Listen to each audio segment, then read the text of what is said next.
I've seen you on social media, Gary, and you're very prolific and you're putting yourself out there. I was so intrigued and fascinated because I've seen lots of different podcast clips. Yeah. And then you got in touch and you started following. I was like, I didn't want to hound you because you were doing lots of stuff. And then you kind of got in touch with me, and I was pleased. I was like, oh, I'm pleased because I said, I want to sit down and chat with you. You know what I mean? So I did like what you were doing. That's what it was. I seen your videos. Do you know what it was? It was your.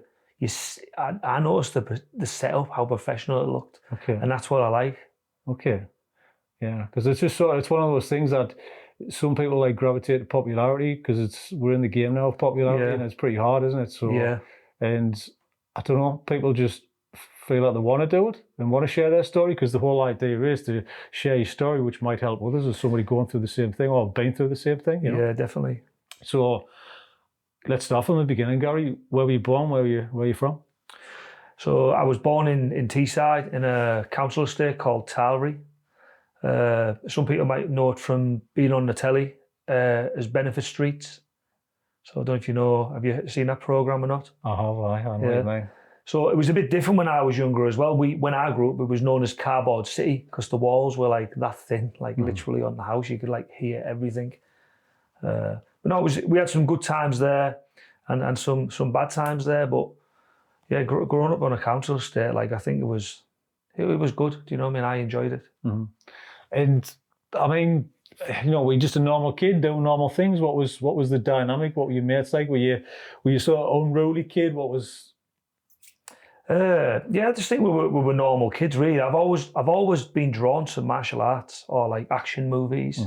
So like from being a boy, and then I'd be on the fields with my cousins and brothers, and would be recreating like the moves from the kickboxing movies or Best of the Best or Rocky. We'd be turning like the highlight reel on a Rocky, and we'd just be going outside training or in the front room. We'd just be fighting each other. For me, it was always like Game of Death, Bruce Lee, all that kind of stuff. Yeah. And then you into Chuck Norris, because I'm from that ilk, I'm from that era. But we all love that kind of stuff. And we all, I don't know, it kind of was people to look up to when we were kids, watching the movies and thinking like blokes who had a skill set, you know?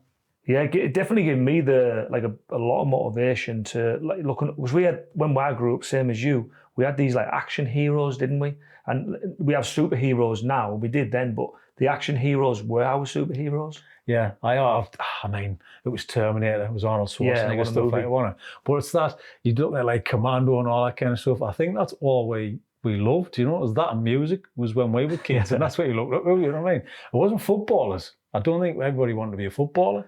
No, I definitely didn't. I've never really took to football. It's not like my sport now. Do you know what I mean? Like I don't mind. I like the local teams to do well in England in the World Cup, but even then, I don't really watch it. Yeah, so it's kind of I think people gravitate. It's like the fighting like culture or the football culture. Do you know what I mean? Or you just don't do any of that. You do like arts or something.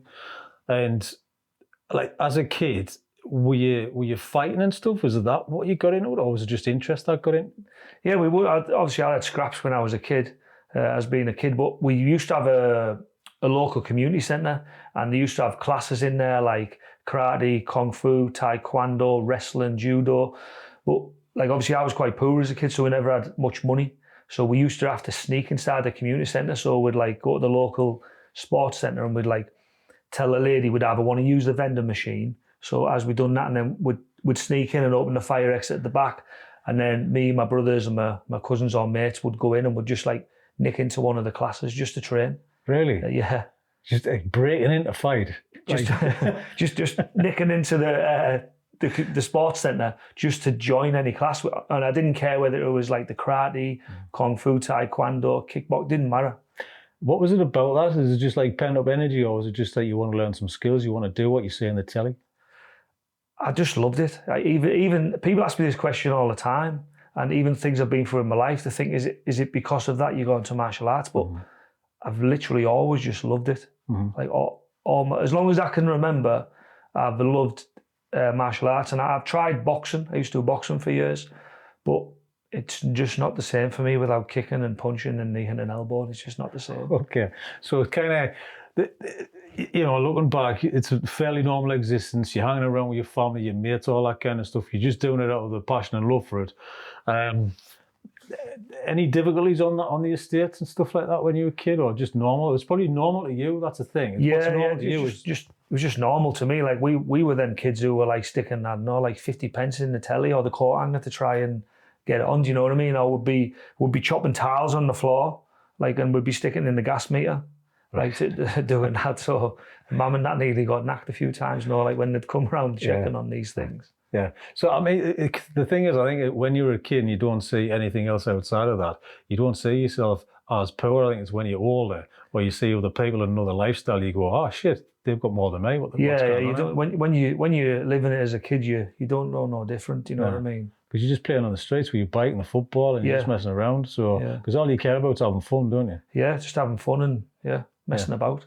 So what kind of took you from actually the love of it?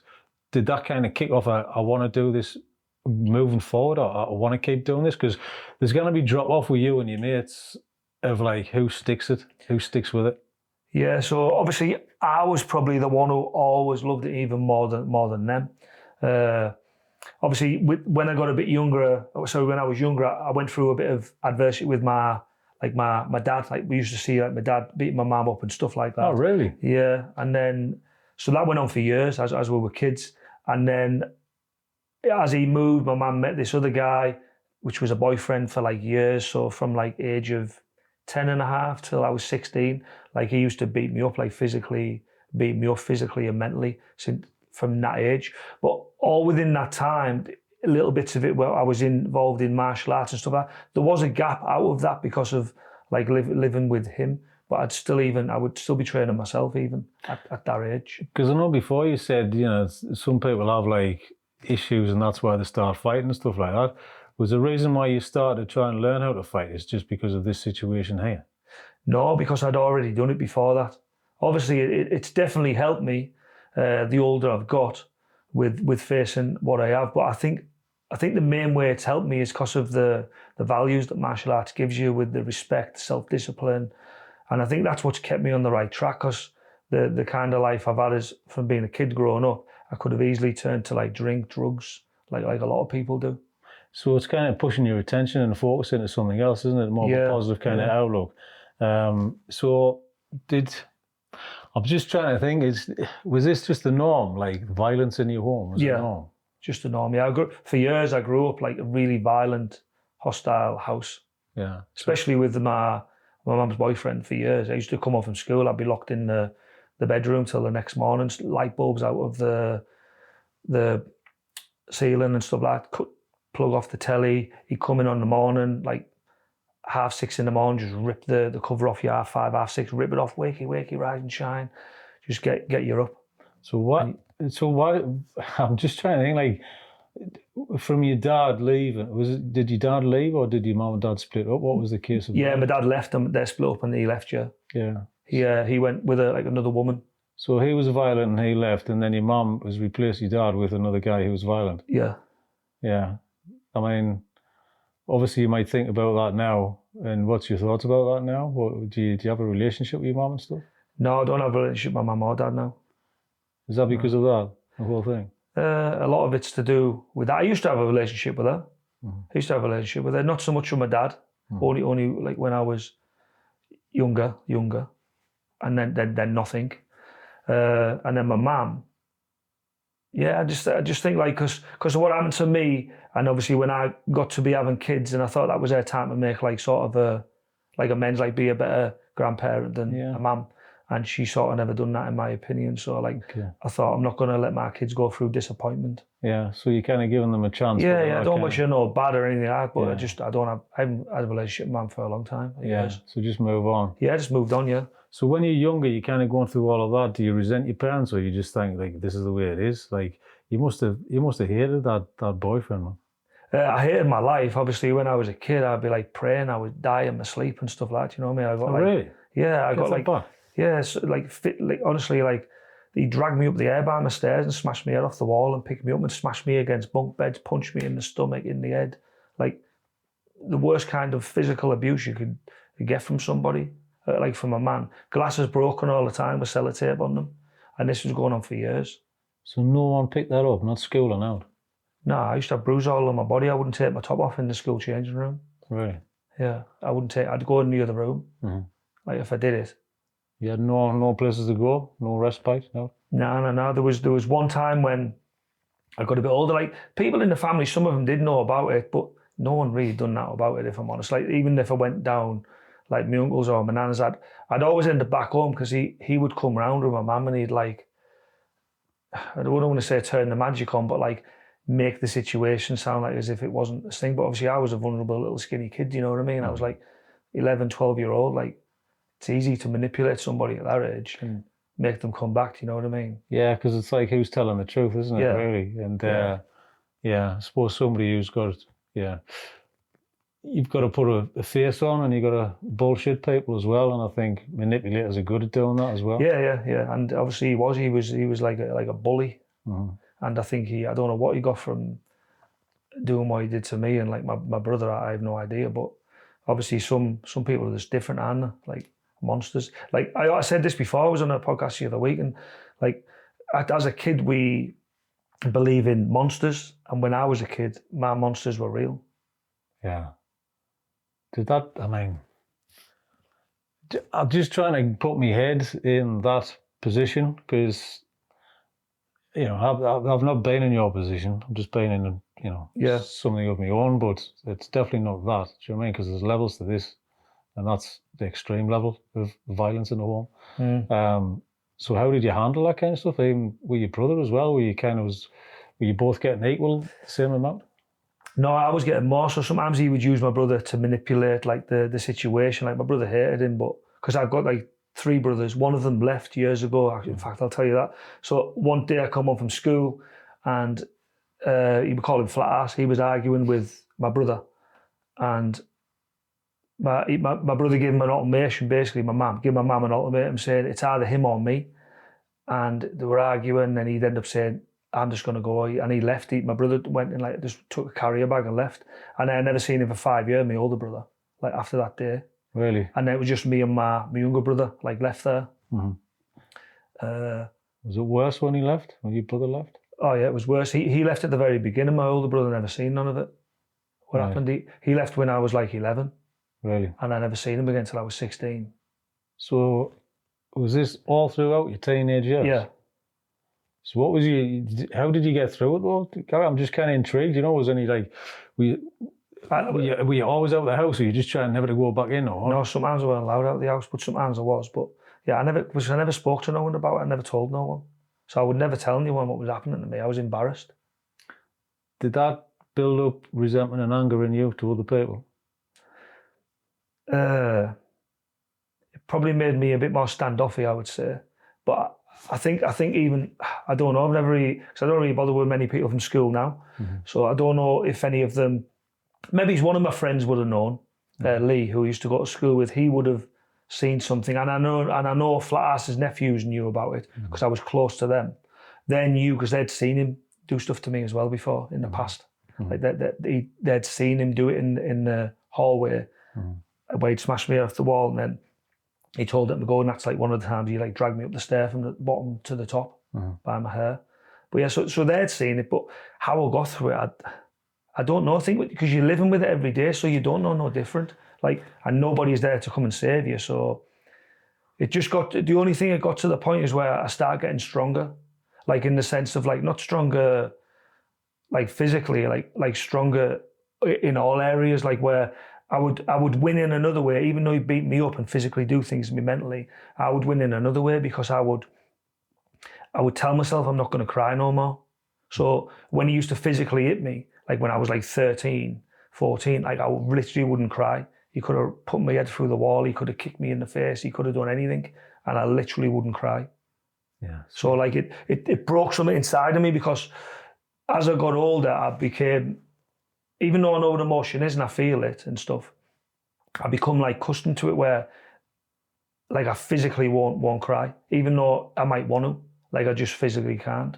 Like there was one time when my nana died in my like late 30s, and that's the only time I cried since I was like, must have been 12, 13-year-old or something, till I was like that age, like 30 odd.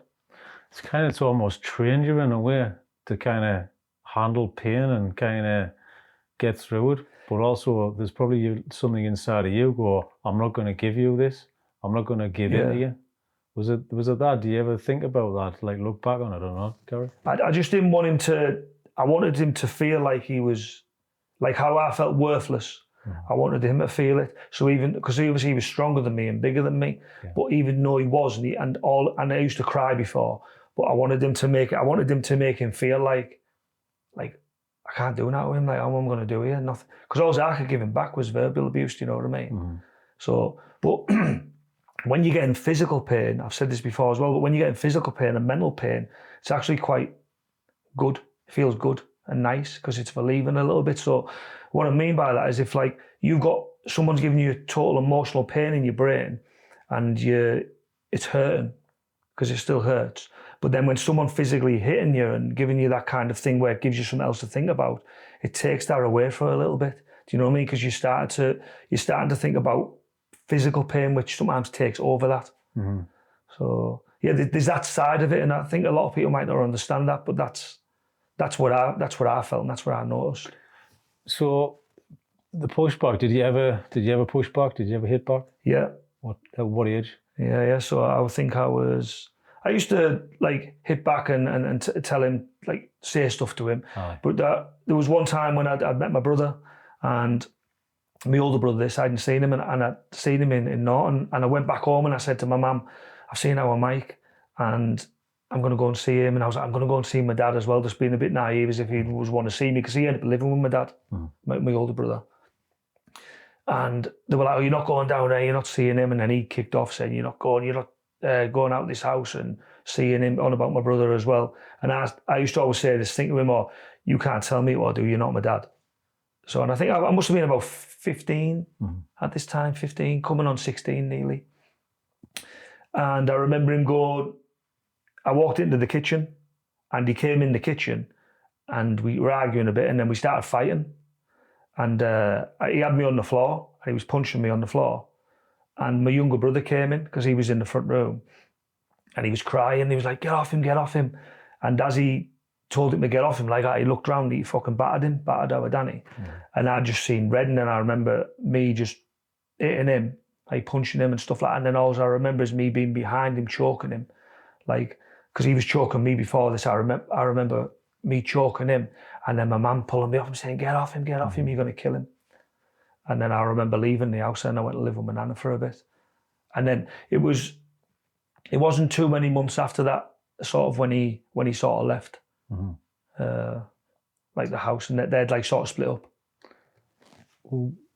Did that kind of spur that split up on? Was that kind of the one? No, I don't know. I don't know. It might have done, do you know what I mean? But like, you have to understand, this was like, I'm telling one story there was like hundreds. Yeah. Do you know what I mean? That was just like one night. It was like, I'm not saying it was a daily occurrence, but there was a daily occurrence of something, whether it was like physically, mental or emotional abuse. Do you know what I mean? There was some every day.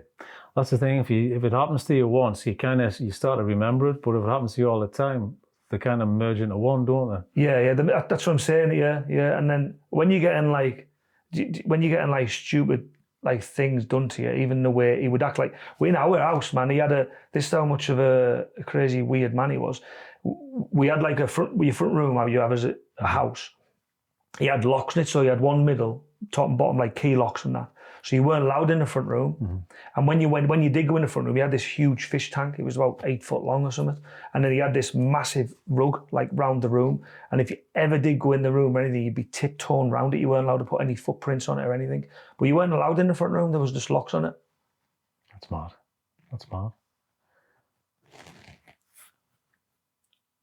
So leaving the house, going to your nana's, how was that feeling? Were you feeling a little bit better from that or not? I was just older then, weren't I? And obviously I hadn't had obviously what I go in my life, I didn't do great at school, so I'd like sort of left school a bit. I didn't do any qualifications. I haven't got none, so I ended up leaving school, and I was trying to get like a job and stuff like that, and I ended up getting a job, and it was just washing cars, in the forecourt of a car garage. Yeah. And from there, I needed more money because going in, but it was only like 2 days a week. I think it was like £25 a day or something. But I would have to walk because I couldn't afford the bus fare. So I'd walk a good few miles to get to work. And I'd ask the boss if I can like valet the cars. And he said, you don't have a driver, because I never had a driving license. But you don't have a driving license, you can't say I'll push the cars. So I end up, it was in Jennings, this, in the Ford garage. I end up getting the job as a car valeter, but I'd be pushing the cars out the valet bay. And I was only 17-year-old. I'd be pushing them onto the wash bay, into the valet. And they used to call me Garry Big Arms for a laugh. Like the lads at work, so I'd just be pushing the cars. But it didn't last that long, that, because obviously I was a bit slow, you know what I mean, pushing them cars rather than driving them. But I was just wanting to earn some money, and that like changed my life a little bit. Do you think that upbringing, obviously that's going to have a massive effect on your education? Would you think without that you would have been better at school? I'd have been better at school, but I wouldn't change none of my life. Because it's kind of led to who you are now, isn't it? So, because like I'm successful in my own right now in what I do, and I've done a lot with my life. So like everything that happened to me, maybe if I'd have had a different upbringing and shown love and like had more attention and I respected my mum and dad, maybe I'd have went down the same path as they did. And I never chose that. Because I never got shown that, I sort of created like a path. Do you think that doing the martial arts and suffering all of this, the martial arts has kind of helped you mentally get through this? Yeah, without the martial arts, I wouldn't have been able to do this. So that's kind of the key trick, isn't it? Yeah. Really, you're finding a place to put this, and you're kind of finding a way through it. Yeah. So you're creating mental stability and strength, while also you're getting the crap kicked out of you during the day and mental torture. So I'm just trying to get my head around that, Garry, because I'm going, because normal people would be like at the age of 30 go, I'm having issues. Why? Because I'm angry and I'm fighting and I'm chucking people out the windows in a pub every Friday night, because that's normally the route that people take, or you end up in jail or on drugs because you're trying to numb that pain, which was happening in the past. Yeah. So don't get me wrong, there's times when I've been through my life, and sometimes now I'm like a pressure cooker. And I can feel it. I've just got very good at controlling my mind, because I think the only thing we physically can control in our life, and I know this from being a kid, because this is one reason I don't really drink and I would never take drugs, because when I was younger and when he was doing what he'd done to me, I was physically out of control. So the worst, if anyone said what's the worst thing that's ever happened in your life, I would say it's not being in control. Because when somebody takes away that from you, they're taking away everything from you. So I think mindset's the only thing we can control. When I wake up in the morning, if I feel like shit, I still have to get up and do what I'm going to do. Do you know what I mean? If I feel good or feel bad, I still have to do it. So, and I just think that we can't control when we walk over the road, you're going to get knocked over. You can't control anything. You know, like we can plan the best day we ever have in the world, but it doesn't mean that you're not going to face any problems with it. But I think if you control your mind and you're in control with that, your life is so much better. It doesn't seem to have affected you, Garry. I mean, you know, just on the surface, I'm not hearing any like, I was angry, I was smashing people up every Friday night. I was like, no, don't be wrong, because you got to put it somewhere, and I'm intrigued. That's all. I'm not trying to poke and find. I'm just trying to like go, look. If it was, I'm just putting me in that situation. I've got to put it somewhere, and I don't know where it's going to go. Yeah. So you have to think. I'm doing martial arts. I'm fighting. So even when I'm fighting in the ring and I'm having fights, sometimes I'm not fighting to win. I'm just fighting to hit or get hit on me. So like, do you know what I mean? And even if you're sparring in the gym, like sometimes you're not. Even years ago, it would be like more like get physically hit and get hurt, and you're not really bothered about that kind of pain, if you get what I mean, because it's taken away other things in your head. And it did take me years, like to get how I think now, and that's why in your thing you're probably thinking, how is he talking like this now? But to me, I've lived that, and the person I was then is dead. So that Garry I was then, he doesn't exist anymore. So because I've outgrown him and he's in the past, and I use that as fire to push forward. And I think everything we face in our life, we have to use that as fuel to get to where you want to be in life. And sometimes, as much as the most painful lessons you can go through, sometimes not so much the best ones, but they might be needed to put you on the journey where you are in your life. And I just think that I've worked that many years on my mindset, And I think that's the most important thing. I can think maybe if you've asked me these questions 20 years ago, you'd have got a very different answer in how I would be. What would be that answer 20 years ago? I'd probably be angry, but then I felt like nothing was going right for me. Like years ago, I used to think that I was just the black sheep and nothing would go right. So I was like in and out of jobs. Well, no, in and out of jobs, yeah, sorry. And I'd be trying businesses that would fail. Everything I felt like I was doing didn't seem to work. Okay. Nothing. Yeah, because the thing is, I've got this in my head. This is the Garry that I thought might exist because of what's happened to you. Yeah. But clearly it has been. But that's your past, Garry. Do you know what I mean? Yeah. So it is in the past, and you've managed to move on from that, which is fantastic. Because not a lot of people move on from that. So it's probably all you do is helped you move on from that. So what I'm trying to say is that victim mentality really, it gets you, and that's what that creates. Yeah. The violence and the anger creates a victim mentality. Why me? Because you could go down one side, and that's not a good side because it gets dark. But you've turned it into a positive thing. I'm really kind of intrigued to hear about that. You know, like how do you manage and how do you turn that to move it into positivity? Because I think people will really want to know. Yeah. So I think I've tried a lot of things. Like even to start my first business with £20, what my uncle gave me was ended up buying some PVC cleaner, and I went round with my nana's ladders and the bucket under the sink, and I was going round cleaning PVC windows, knocking at doors. And even I built a little business like that, and even though it failed, that was like another lesson. Then even I started like a valeting business, and that went for years. Then that failed. I ended up going on a plumbing course, spending the money doing that business. But all in the meantime of that, I was always doing martial arts. So I was failing sometimes if I lost fights, or sometimes I was winning. So I was always constantly pushing myself. So I learned that if you're at the bottom, because I'd felt it as a kid being at the bottom as well, it didn't matter, because what mattered is that you don't quit.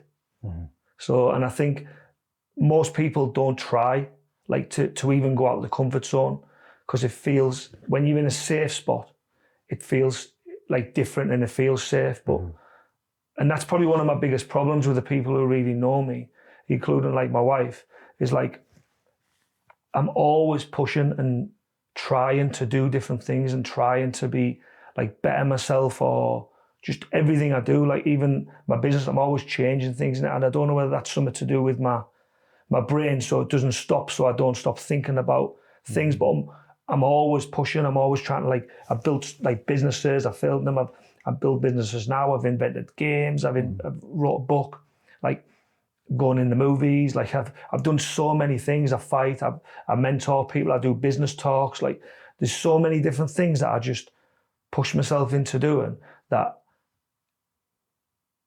I try not to use the negativity.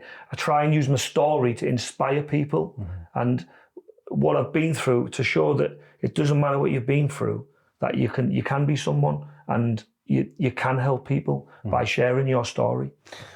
Because it doesn't seem like you're not bigging yourself up, you're not bragging, but also I just think it seems like the resilience. Number one, who is Garry? I was like, he is resilience because, and I can see the connection there. I'm just as you talk, and I'm going, right, that's it. You can and will accept losing in the gym, right? So therefore you can transfer that into real life like a business. So it's easy for you to get back up and move on, whereas other people might not move on because that's the only thing they can feel at. Do you know what I mean? Yeah. So I think I'm just trying to say like the similarities. Obviously, like you said, that itch in the brain and that need to kind of keep moving, because some people just fill their life with busyness. I can hold my hands up to that, because if not, then the noise starts as well, and you kind of, I like being busy because it fulfills, it gives you a purpose and all that kind of stuff. Have you ever been to a point where you haven't had that push and you're getting exhausted with that push? Yeah, I think we all feel that. Even sometimes now I might feel that, but like I say, it's just one of the, it doesn't matter. For me, I've just got to the point in my life that, and everything I've been through, it just doesn't matter what you feel so much. It matters what you do. Like we can all feel like we don't want to do and it feels shit, but the bottom line is you have to do it because who else is going to do it for you? Like, and I've just got that sort of mindset and just to keep going, like because it's not going to happen in one day. Even the thing what I work on now ain't going to change to what tomorrow going to bring. Do you know what I mean? Like, it's about consistency.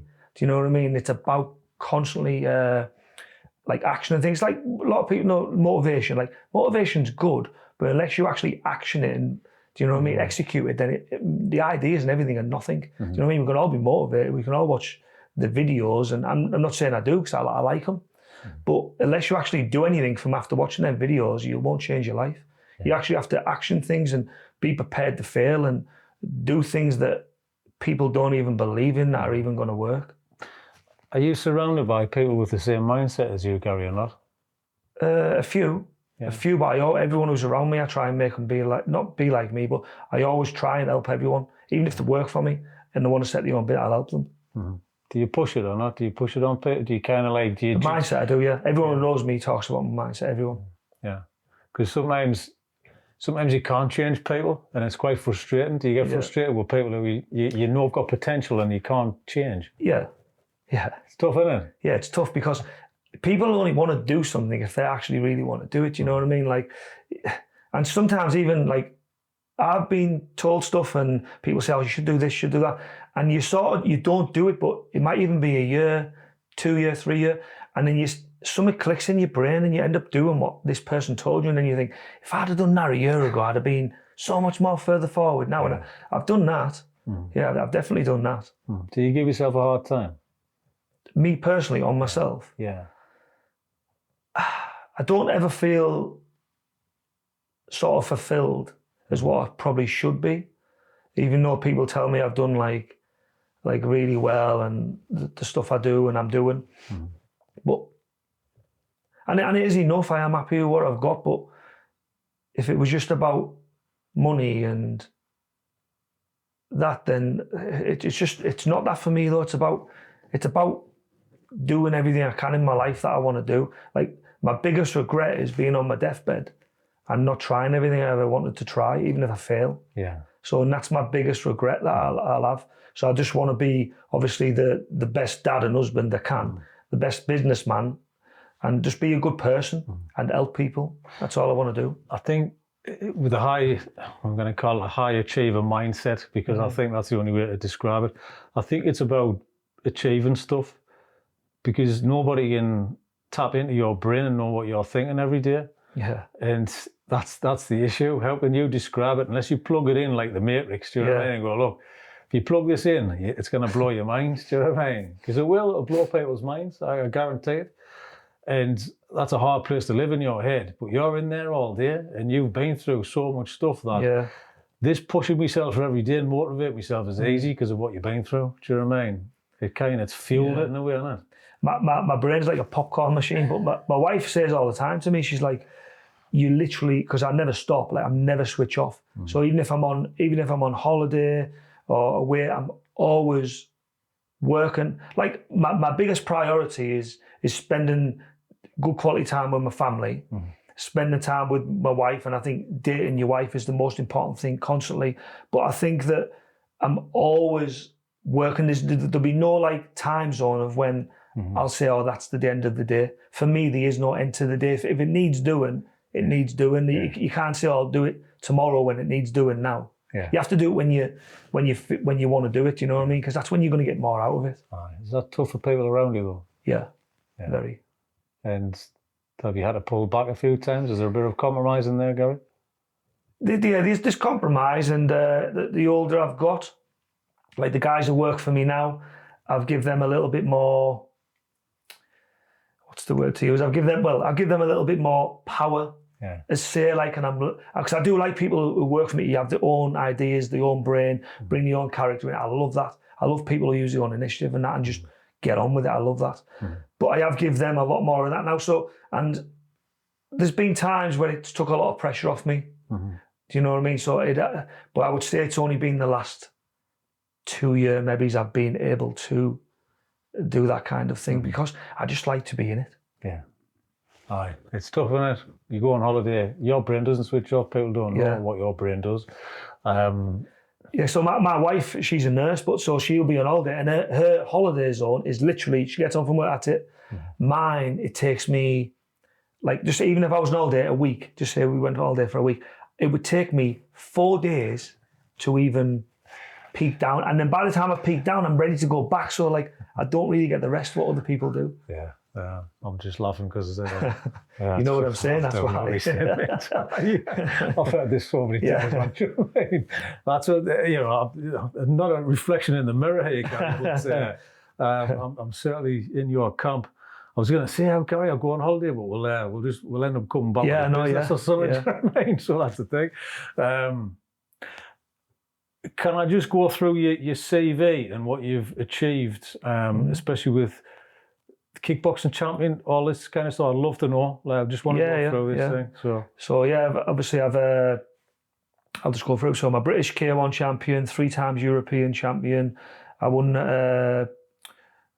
the World GP Ring Sports for the best fighter. So I was ranked number 1 in the WKO, like world rankings. I'm a 4 times martial arts Hall of Famer, and one of them is the martial arts legend, which I only just won. The other got inducted in the other month. I'm a 2 times silver medalist, world championship fighter, and I'm obviously a multiple bronze medalist. And I've started my gym nearly 20 years ago. I started my gym. It's coming up my 20th anniversary, which I want to do a documentary for to see how we built it. I've created multiple champions from amateur to world champion professional in K1 and Muay Thai. That's basically it, really. I've won the Civic Mayor Award for service to the community, Sports Mentor Finalist Awards, a few different kind of awards that I've won. What was the first one you won? The first medal in fighting? Or just being a medal in like a judo tournament or like a karate tournament or something. Did you start in judo or karate? Because karate when I was a kid was the only thing you could do. Yeah, it was just both. It was like you say in the community centres and stuff when we done it in there. And a lot of the fights then were like in-house type of thing. They weren't like huge kind of comps. So what did you move on to from there? Judo? It was all of them. Yeah, it was basically all. It wasn't just the one. It was I'd done any. Like I would basically just bounce around them all. Yeah. So which one do you prefer? Which one's your favourite? My favourite is K1 kickboxing. Yeah.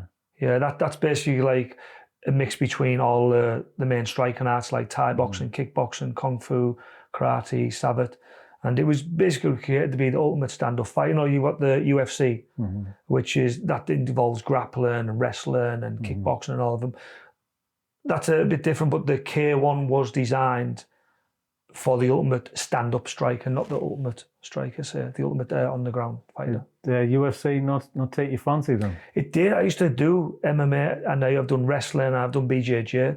I had problems with my shoulders. I've had an operation on, I can't remember which one of them, and I've had a dislocation on the other one. So, yeah, I've had so many injuries over the years, like with what I've done. I was going to ask you as well, because all of that doesn't come with a few scars. No, I've snapped my jaw. I'll send you a picture of it. So I got beaten in this fight. I was fighting for the English title, and I came back off the ropes, and as I came forward, the guy had threw a roundhouse kick, and it sort of went over my guard and hit my jaw. You could hear the crack like in the arena. It snapped my jaw right down there. Right. And I don't even I didn't get knocked out, but I got classes like a TKO. And after the fight, I don't remember leaving the ring to going into the corner to coming out, because I cornered my other fighter after that. I don't remember doing it. But I remember being in the corner, but part of my life is I don't remember actually leaving the ring. Really? And I was still there on my top off in my fight shorts, cornering him. And I don't know how I'd done it. And it was like, obviously that was wide open. I was drinking like soup out of a straw for like 3 months with that. Was it just adrenaline that kind of kept that in, or what? What was that? Did it affect you from that? Did it put you off? Nah, no. I mean, there's getting beaten up, but there's like how smashing your jaw in half is a little bit different. So it might change your mind. No, because you heal, don't you? Like we're not made of glass, man. Like we think we are, and we do get hurt and we do get banged up. Like the other day, this on my arm here. when I told you when I come in, I was doing my mat in the gym, and it was the one last bit I was rushing, so I put a new blade, and I went roll low to the floor and I slipped, and I chopped right through my arm. So it's had like 10 stitches in it, and that was really deep. I saw it and I looked like a shark bite. Oh yeah, it's horrible. It was worse when the lady in the hospital was sticking a finger in it and feeling around it. And I was like, oh, that's horrible. But it doesn't put you off, that's the thing. Like we said before we started the podcast, just a bit of a hassle, isn't it? Because you can't train. Yeah, it's a nightmare. I can't train now that much, probably. I'm going holiday in 2 weeks as well. Okay. I'm hoping that the stitches are going to come out and it's not a problem. Okay. So all of these medals, and also let's talk about how did you, what acting career? What's happening here? Because I'm like going, is anything Gary's not interested in here? Or is this just a challenge thing or what? Yeah, really. Because to be honest, it wasn't that long ago. I'd said to my wife, obviously she knows I've always been interested in martial arts movies and choreo, and I'm always watching it on the telly or YouTube. Do you know what I mean? Always messing on with it with the camera. I used to, my mate years ago, mess on with it we'd be filming each other little fight scenes and stuff. I've always been into it. So there was this one time I seen this ad. They're looking for a fighter in this movie. It wasn't a movie, sorry, a series. So I applied for it, and anyway, I got it. It's called The B Team. It's actually being filmed now. And I was playing a fighter in a kung fu tournament. And yeah, so I didn't really know much about the movie because it was like only a few days since I got it. But the guy actually done the fight scene with he's part of Jackie Chan's stunt team. So anyway, I got kicked in the movie in this fight scene. But it was good fun, do you know what I mean, being on set. I'll tell you a funny story about this actually, because when the thing was out, I had a scene, fighter and drag race. Right, so I was with a guy, the producer, and I said to him, I don't even think I've ever told the guy, this Peter, who actually the producer, Peter Hurst, I'd said to him, I'd done my fight scene, well, no, you can go now if you want. And he went, he said, you go now if you want, or you can stay and with the rest of the movie. And I went, we're doing the drag race, he said. And I was like, where are you doing the drag race? Are you just going to do it outside in the car park? And he was like, oh, yeah. And I was like, and he was saying, we need to wait till it gets dark. And I was like, yeah, but where's the cars? Like, what cars are you going to race around there? Like, where are we going to get the cars? And he was like, cars? I was like, yeah. And he went, no, it's a fucking drag race for women. And I was like, fucking hell. So I didn't even know. So when I stayed, and that obviously it's a comedy, it's a bit like Shameless and Brassic, what it was. And it was literally men dressed up as fucking drags having a drag race, like with high heels on and stuff. So I was just fucking laughing. Yeah, that was good fun. You're checking the place out, isn't it? Yeah, I know. Yeah. You can't get that many cars on there, what's the matter with you? I was thinking, how are we going to do a drag race around this little car park? So what is it? You kind of, obviously you're putting yourself out there. There's nothing ever feed. Is it nothing ever stop? Nah, I just try, man. Like, let's be honest, I'm not an actor, do you know what I mean? So I only played a fighter in that. And then just putting myself out there and a few people in the martial arts industries have said, in fact, when I was at the UK Martial Art Expo the other month, when I got my Legend Award, there was a guy actually near me because I had a stall for my fight. I've got another business called Fight King, which I set up with my son. And we had a stall there.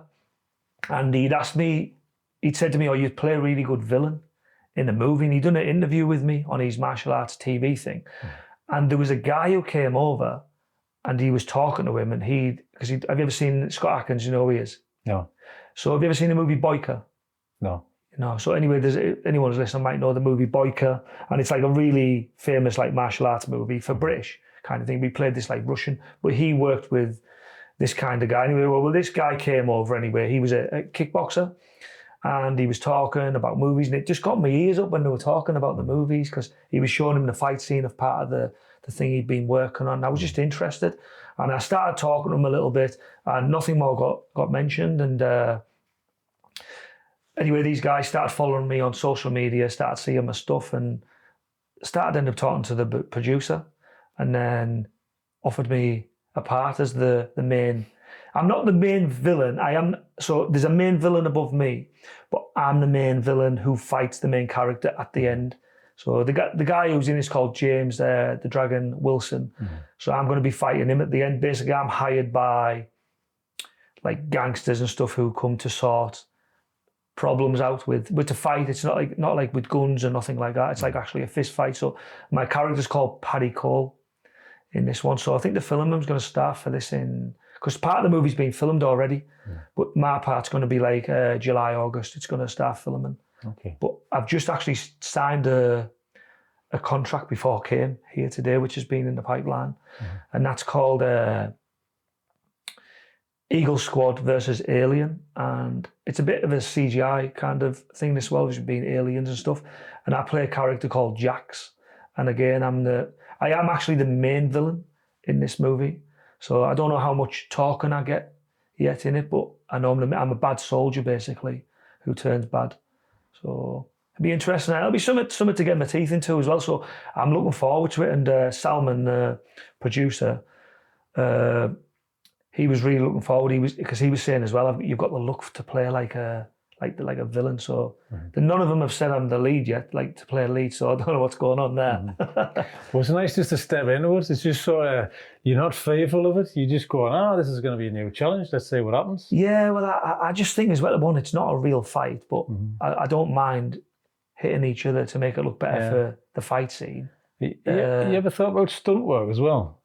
Yeah, I'd probably do it. To be fair, like more than stunt work, I'd probably say I'm more interested in just the martial arts movies and fight scenes, and if nothing even comes of it, even if you only get little parts, like just something to do. Do you know what I mean? I'll enjoy it, and I'm meeting people just like me who enjoy that stuff as well. And you just never know where it's going to go. It's like same as business. Like that's why I like going to the business events. You're around people who most of them think like you, and you just meet some good people. Because if you're not there, then the next thing won't happen. And if you do turn up, you never know what's going to happen. You just never know. Yeah. I don't know. That's probably a main message I would say to kind of people as well, is sort of you can't just say yes to it.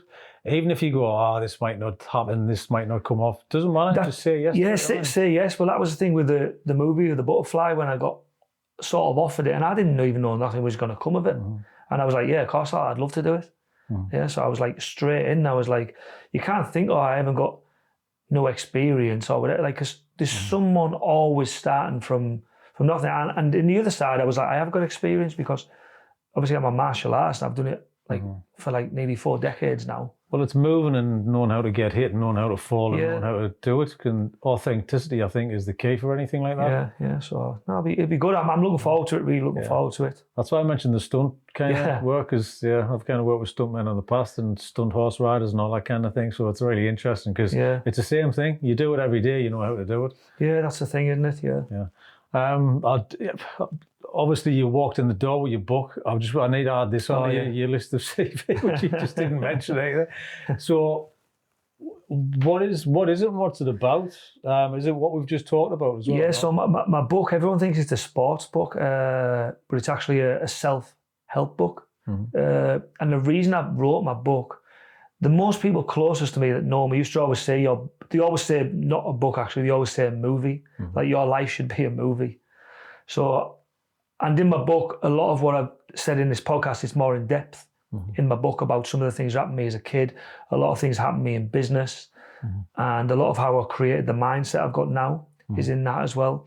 And I talk about a few adversities that I've faced, and it just talks about different things, like from negative to positive to, do you know what I mean? Like, and it really is, I really wrote my book to show that it doesn't matter your past.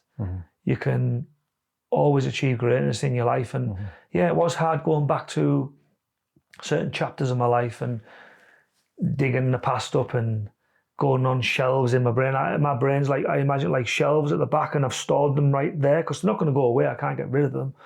But I know how to deal with it. The older I've got, I've learned how to deal with that side of my brain. What was the hardest thing that came up in the book that you had to deal with?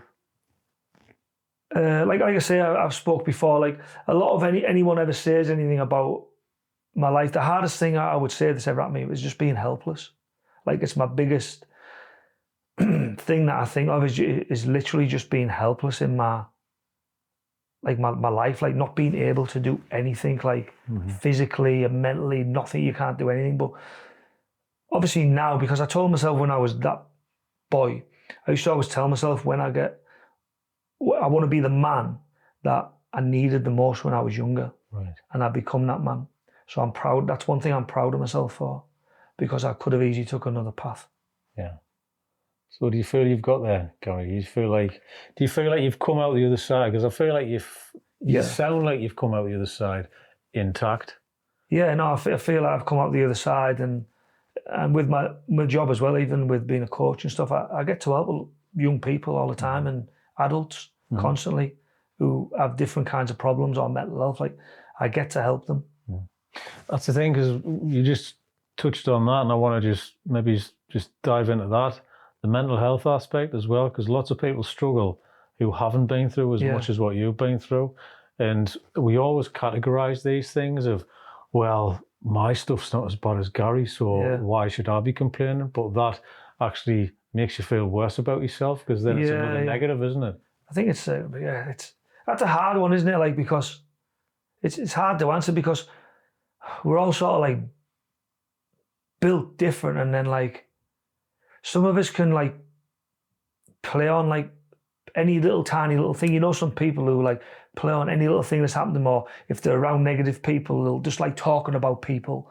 And then kind of little traits and not good traits to live by, I don't think. Like being around people who are happy to talk about people, it's like, and they get enjoyment out of that. And that's the same, like if something happens to you, but you're always talking about it and dwelling on it. And then if I'm saying to you, oh, this happened to me, and you're like, oh, well, this happened to me. Oh, well, this happened to me. Like it's like a fucking competition who's like had the fucking worst. Like, it's not about that. Yeah. Like me sharing my story's not about that. You might have had worse, you might have had less.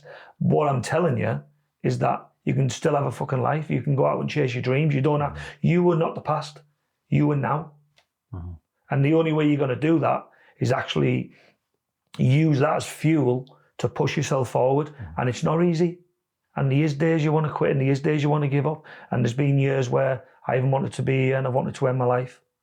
And do you know what I mean? I'm not saying I'm not the great saviour, and I'm not the person who doesn't feel any pain or like emotion, and my past doesn't bother me. Of course it does, but I'm not going to let it. Why would I?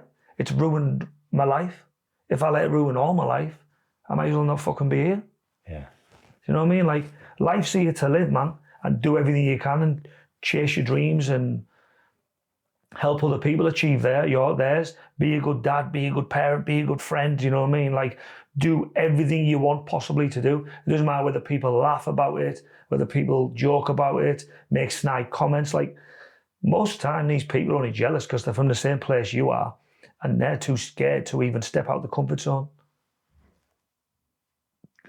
I think you're very good, Garry, at putting that message across. That was perfect. That's kind of one of those, if I was going to say what's your last message, that would be perfect. And you actually sprinkled more on top of it. Do you know what I mean? It's almost like, it's like the end of Rocky kind of. I'm having the music coming in. So that was really good. Just to kind of finish, and let's do a little add-on. Is there any other little message that you want to tell people? I mean, you've hit home on lots there, but is there anything else specific? I think one thing I will add, you can actually buy my book it's actually in Waterstones, and it's actually on Amazon Prime as well. So you can grab my book from there. But I just think, like, the most thing I would say to anybody, if I was going to actually say to anyone for advice, I would just say that idea you've got, that new job you've got, that holiday you want to go on, that house you want to buy, that car you want, like, stop thinking of the limitations of how to get that. Because by saying I want a new car, you ain't just going to, unless you've got money, you're not going to be able to go and fucking buy it, let's be honest. You have to work towards that. And having a holiday or a better house or a better relationship, all these things takes steps, and it's a daily task. So, like, if you can't do it daily by your mind, write it down, like, manifest it. Like, I've manifested so many things that have come true in my life that I never even believed would. And you can do the same. That's the thing, we can all do the same. Like, I'm no one special, I'm just a normal bloke from a council estate. You know, like, yeah, people might say, oh, well, you've got a business, you've done this, you do that. Like, it's all irrelevant, man. Like, you can do the same, you can do more. Yeah, you chase your dream, don't look what I'm chasing. Yeah, my dreams are not yours. Loads of people never believed in my dreams. People told me to go and get a real job. You never make a living off martial arts. You'll never, please go and get a real job. It's not going to work. Like, but I believed in my dream that much that it did work. So you can do the same. Fantastic, Garry. That's great. Oh, brilliant. Love it. Get away from that light now. I'll turn that light off.